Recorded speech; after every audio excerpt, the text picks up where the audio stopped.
Magandang araw mga katropa, update po tayo. Vasily Lomachenko, napakatinik pa din, panalo via 11th round at technical knockout. Pag-usapan natin, ngunit bago ang lahat, please palike at subscribe at pasuporta naman dito sa ating channel.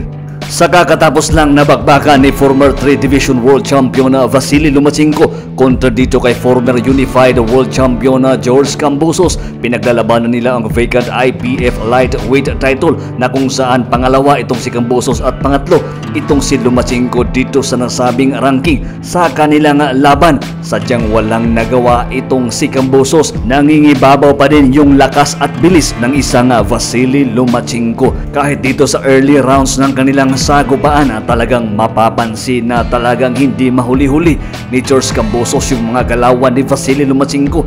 Napakabilis at napakalakas, napakagandang mga kombinasyon yung binibitawan nitong si Vasily Lomachenko. Pagdating ng round 11, bumagsak itong si George Kambosos sa lakas ng body shot ni Vasily Lomachenko. Sinubukan ba ni George Kambosos na tumayo para maipagpatuloy ang nasabing laban, pero sadyang inararo na siya ni Vasily Lomachenko. Tinigil ang nasabing bakbakan, panalo itong si Vasily Lomachenko via 11th round at technical knockout.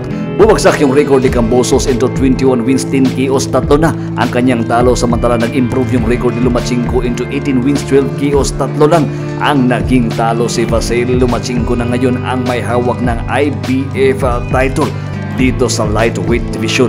Magandang bakbakan ito kontra dito kay Shakur Stevenson na may hawak ng WBC belt kung sakaling gusto ng unification ni Shakur Stevenson. At usap-usapan din ngayon na napakagandang salpukan din kung isang Gervonta Tank Davis na may hawak ng WBE belt ang makakasakupa nitong si Vasily Lomachenko. Pero haharapin muna ni Tank Davis itong undefeated na si Frank Martin na kung saan gaganapin ang kanilang bakbakan ngayong darating na June 15. Magandang laban din ito para dito sa mga kapwa undefeated dito sa lightweight division. Samantalang hindi na ganun kalayo at kaimposible na sadyang maikasa ang unification fight dito sa lightweight division na kung saan si Vasily Lomachenko na yung may hawak ng IBF title dito sa lightweight division. At ayon pa kay Gervonta Tank Davis is tatapusin niya muna itong si Frank Martin at isusunod niya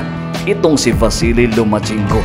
Abangan natin ang magiging resulta ng kanilang magiging laban. Hanggang dito lang muna tayo sa ating update. Sa di pa nakapag-like at subscribe sa ating channel, please pasuporta naman.